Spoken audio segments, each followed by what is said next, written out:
Yeah, you can tell me. I really couldn't tell you what's going on with Enron. The only thing I can tell you about Enron is that certain people have certain assets in certain places, and they're really not disclosing where their assets at to protect their assets. Now that's incredible. No one in the media is really talking about where were the assets transferred years before they decided to blow this thing out. It's like, oh, they're all gone, run on the bank. Here it is, again, out of the mouths of babes. He knows exactly what he's talking about. You're on target. I knew we'd get the exact key focused answer we could never get from anybody else. You got to find the actual employees that was really working here to find out where the target is. The population thinks that Enron is about a company that went belly up. It was a run on the bank. Couldn't be further from the truth. The reality is it's a giant CIA globalist money laundering operation that I and others were talking about years ago. It's a Ponzi scheme. They take your pension funds, your investment, they buy up power companies, pipelines, you name it, consolidate it, transfer it to other real companies that their interests control.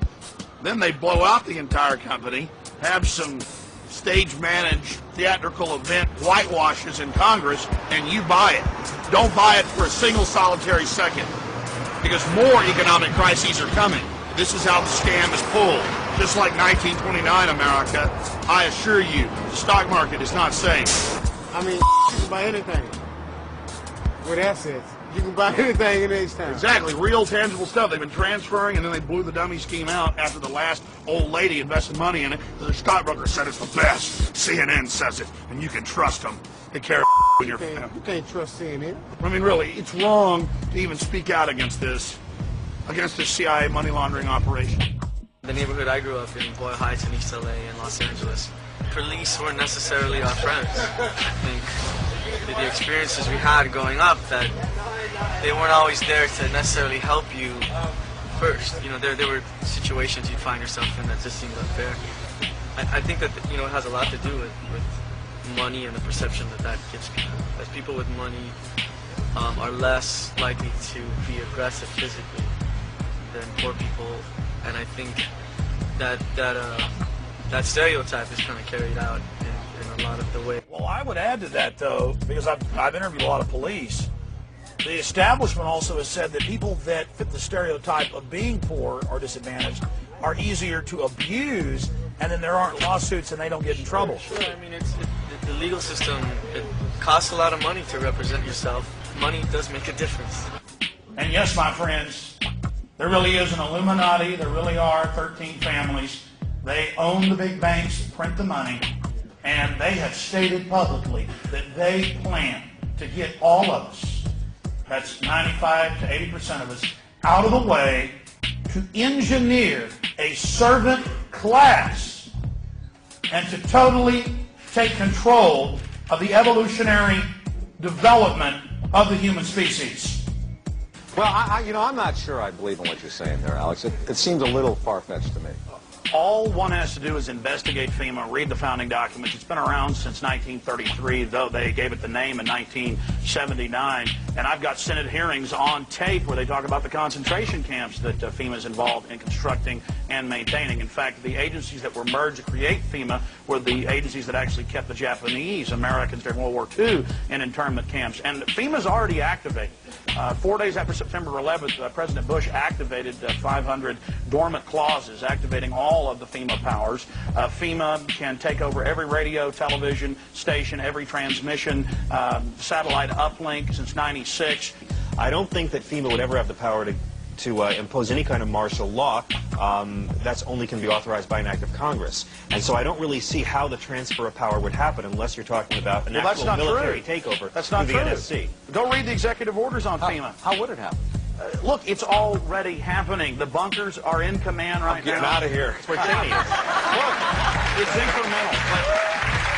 Let me tell you something. I think the biggest problem in this country is not FEMA. I think it's people's ignorance of their own government and the lack of civics. I agree. Yeah, people need to, I agree with it. Well, look, it's not FEMA, it's who runs FEMA. It's the forces behind this power. They can use any kind of government job to mess with people's lives. The government can use the IRS to destroy you. Exactly. They can use the military. It's just one more CIA. tool in their box. He's on target. I'm in agree. I agree. Go read the executive orders. Dude, we may be strung out on watching sitcoms and Wheel of Fortune and drinking beer, but the American people would get their act together and They are. kick some ass. They are. If the government Liberals tried to do and that. conservatives are coming together like I've never seen them come together, because people are worried about this. And more of what Congress does, more of the checks and balances are being removed in the name of dealing with the crisis. Now, I want the Speaker of the House and Leader of the Senate to be involved in the continuity of government program. They've gone public. They were very upset about it.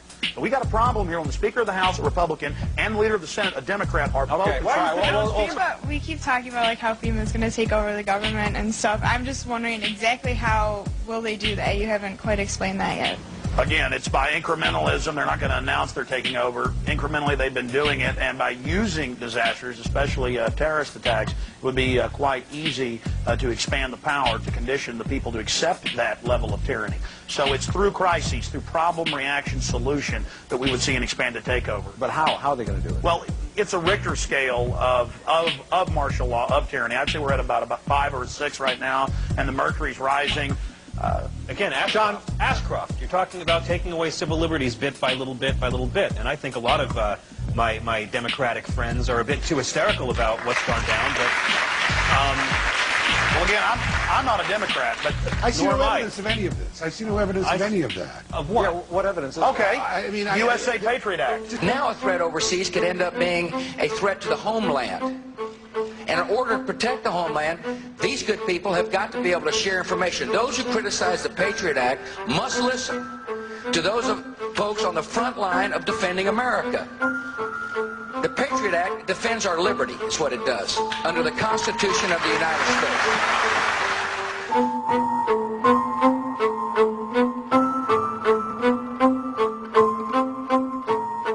They'll swear up and down a bill is going to give you more freedom, and it's actually giving you a lot less. They'll have a bill that's supposed to give you more privacy, and what they're doing is they're turning over your information to the government.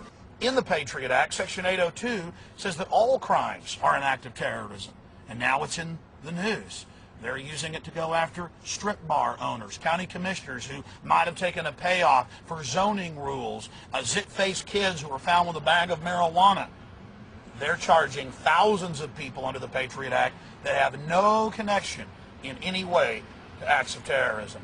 They can talk all day about how the Patriot Act is for evil Arab terrorists. They're going to kill us any minute if we don't submit to the nice men in black ski masks.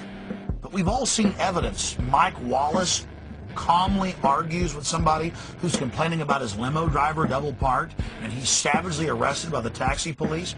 We've got a woman in D.C. walking on to a subway station, and the police tell her, hey, you can't eat a candy bar on the subway. She says, okay, pops into her mouth. They arrest her and say that she was chewing aggressively. This was actually in the Associated Press. Right here in Austin, Texas, this Pakistani guy with no criminal record, his family lives here in Austin, came to town. He videotaped the Capitol and the governor's mansion, and it was a national alert, on Fox. It's all over. The Pakistanis are videotaping. Well, every time I'm a tourist visiting family, I videotape things. It turned out the guy wasn't a threat. But this is used to boost the terror alert and to scare everybody. So we have the precedent being set. You eat a candy bar wrong. You argue with the taxi police about where you're parked, you get arrested. All of this. What does this have to do with America and freedom? Bottom line, look at the climate around you. We're all being treated like slaves by those who, in truth, are the terrorists. You see, that's the common sense. Who stands to gain from this threat? Who stands to gain from the threat of terrorism?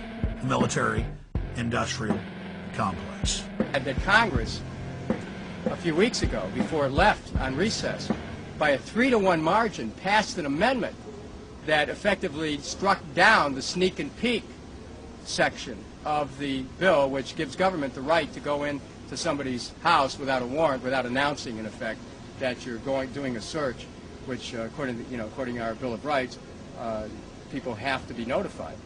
And so I'm moving forward to strike down all those sections which effectively knock out the Bill of Rights. We're going to reclaim the Bill of Rights by canceling the Patriot Act. Key provisions of the Patriot Act are set to expire next year. The terrorist threat.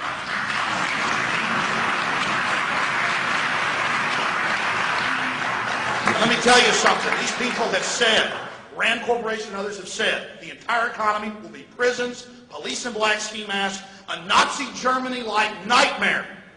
It makes the hair on the back of my neck stand up to talk about it, to read what's in Patriot Act 1 and 2, to see what Homeland Security does, Victory Act 1 and 2. We have got to get the word out now. We have got to warn everybody, because this military-industrial complex and their PNAC and their NORTHCOM plans state that they will carry out the terror, that they will engineer the crises so that they can offer their solution. Will it take another terrorist attack to get Victory Act and Patriot Act 2 passed? That's a heck of a question to have to answer, but they'll be ready. If there is another attack, they're going to be ready. But right now, I think that they cannot get it passed because they're so... They're really not disclosing what their assets said to protect their assets.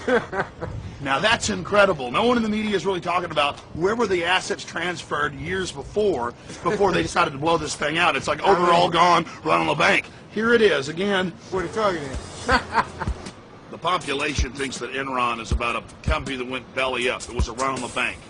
Couldn't be further from the truth. The reality is it's a giant CIA globalist money laundering operation that I and others were talking about years ago. It's a Ponzi scheme. They take your pension funds, your investment, they buy up power companies, pipelines, you name it, consolidate it, transfer it to other real companies that their interests control. Then they blow out the entire company, have some stick out of the mouths of babes. He knows exactly what he's talking about. You're on target. I knew we'd get the exact key focused answer we could never get from anybody else. You got to find the actual employees that was really working here to find out. Yeah, you can tell me. I really couldn't tell you what's going on with Enron. The only thing I can tell you about Enron is that certain people have certain assets in certain places